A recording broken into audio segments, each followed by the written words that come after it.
안녕하세요. 오래간만에 뵙습니다. 워낙 바쁘다 보니까 제가 한동안 내용을 올려드리지를 못했어요. 그래서 이것도 좀 늦게 제가 보여드리는데요. 벌써 오늘 보니까 어제하고는 완전히 날씨가 또 달라요. 어제까지는 온도가 야간 온도가 좀 24도 이렇게 됐었는데 오늘 보니까 21도예요. 이제 열대야도 끝났고 이제 가을이 확실히 접어들었습니다. 자, 그러면 이제 난초 키우시는 분들 할 일이 많아지죠. 자, 저번에도 제가 말씀을 드렸는데 이달 중순 이후에 또는 말쯤에 그 꽃대가 만들어진 그 꽃봉오리가 형성이 된 난초를 수태나 또는 이제 그 화장토로 작업하는 그런 부분을 말씀을 드린 적이 있었죠. 이번 시간에는 수태를 어떻게 쌌을 때가 가장 이제 좋은지, 그리고 또 곧바로 이제 화통을 씌워도 되는지 이런 거를 좀만 제가 좀 말씀을 드리려고 해요. 자, 먼저 이제 수태를 쌀 적에는 이제 꽃 봉오리를 자연 상태, 즉 우리가 야생에서 보면 부엽으로 꽃 봉오리가 전부 다 덮여 있어요. 그래서 우리가 자생지에서 색화나 무늬 또는 이제 꽃 봉오리 모양 이런 것들이 아주 준수하게 제 모양을 가지고 잘 자라죠. 이게 난실에서는 그와 유사하게 해줄 수 있는 게 유일하게 이제 수태 작업이에요. 그래서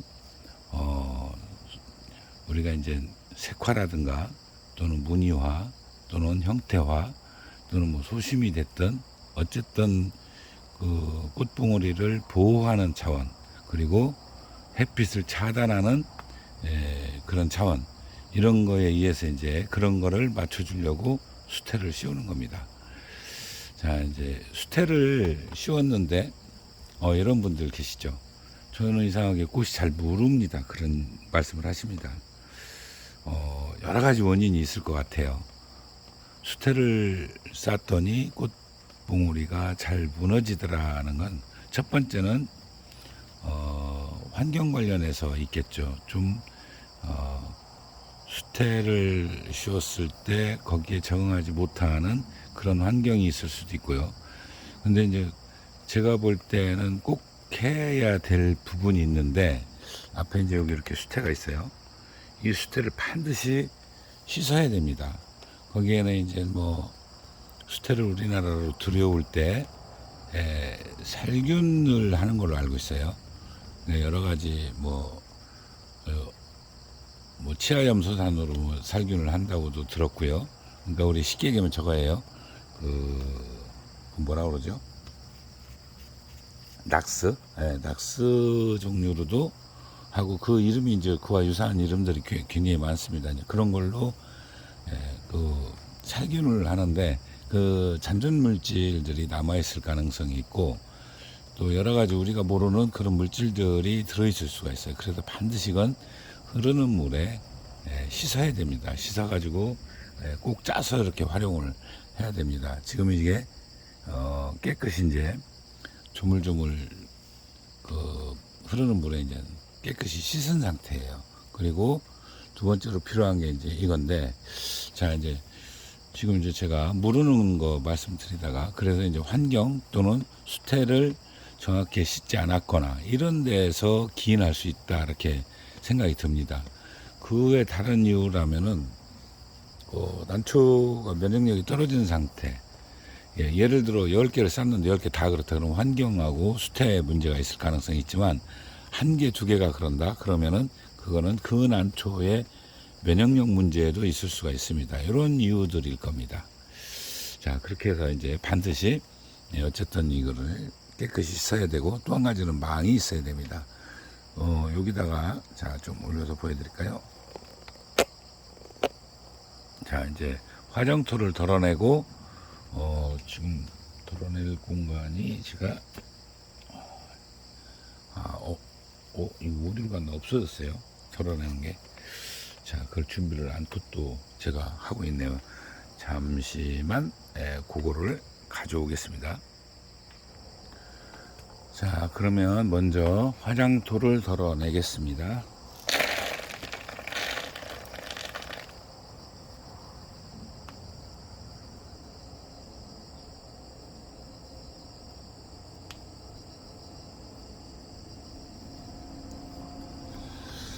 자, 화장토를 덜어냈더니요.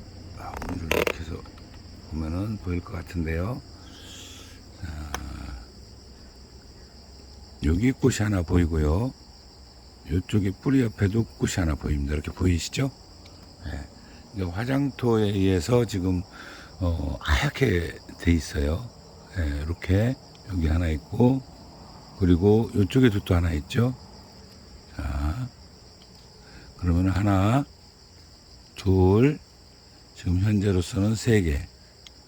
또 어디서 나올지 몰라요. 자, 이렇게 하면은 요 뿌리가 이쪽 꽃을 방해할 수 있잖아요. 요거는 잘라내는 것이 좋습니다. 자, 일단 쪽가위도 제가 어디다 놨나? 여기는 안 보여요. 자, 이제 소독을 하고요. 요 뿌리를 제거를 해야 됩니다. 장마철 이후에 새 뿌리가 나올 때 밖으로 나오는 경우가 있어요. 이렇게. 그러면 제거를 해 주시고요. 자, 그러면 나머지는 나오는데 지장이 없으니까 이 난초는 이 아이가 황화예요. 황화하고 유채색계입니다. 화통을 씌우지 않을 겁니다. 이건. 자, 그러면 먼저 이 망을 갖다가 화분에다가 자, 이렇게 집어넣습니다. 이렇게 집어넣고, 자, 그 다음에 요 망을 뒤로 이렇게 칠게요. 젖혀서 이렇게 대기하고 있고, 그 다음에 자, 이제 수태를 쌓는데요. 자, 수태가 이거는 화통을 씌우지 않을 거니까 약간 두껍게 씌웁니다. 자, 꽃 위치 알고 있죠? 자, 그거 말고도 더 나올 수도 있어요. 자, 가해부터 쌓아 들어갑니다. 자, 이쪽에도 있었죠. 그러면 여기도 똑같이 쌓아 들어가고, 자, 약간 두껍게 쌓는다고 그랬어요. 자, 꽃이 보통 우리가 10월달, 11월달 보면은 밖으로 나와 있는 높이가 대략 얼마나 되죠? 1.5cm에서 2cm 가까이 자라는 경우가 있어요. 네, 그거를 대비해서 그 정도 높이까지. 그러면 수태가 촘촘하게 쌓아지지가 잘 않죠. 그러니까 좀 꼼꼼하게 쌓는 것도 중요하고, 또 한 가지는 좀 높이도 중요합니다. 자, 뒤에까지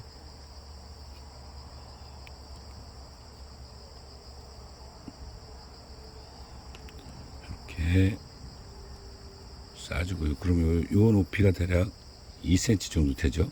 2cm. 자, 그리고 주로 가운데를 좀 소홀하게 하게 되는데, 가운데도 충분히 쌓아주셔야 돼요. 자, 안에도. 자, 이 효과는 일단 빛을 차단하는데 가장 중요한 역할이죠. 네. 시간도 꽤 걸려요. 이 작업하는 시간이, 그러다 보니까 꽃물이 많은 분들은 굉장히 오랫동안 합니다.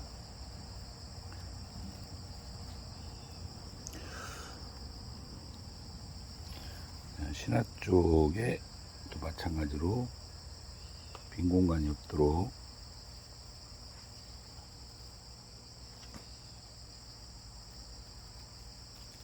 이거 하나하나 찾아서 넣기가요 매년 하는데도 어렵습니다. 꽃 한번 피워내는 게, 꽃 예쁘게 잘 피워내시는 분들 있죠. 얼마나 많은 노력을 하는지 짐작이 됩니다. 자, 어떤 분이 또 이 새벽에, 꼭두 새벽에 또 오시네.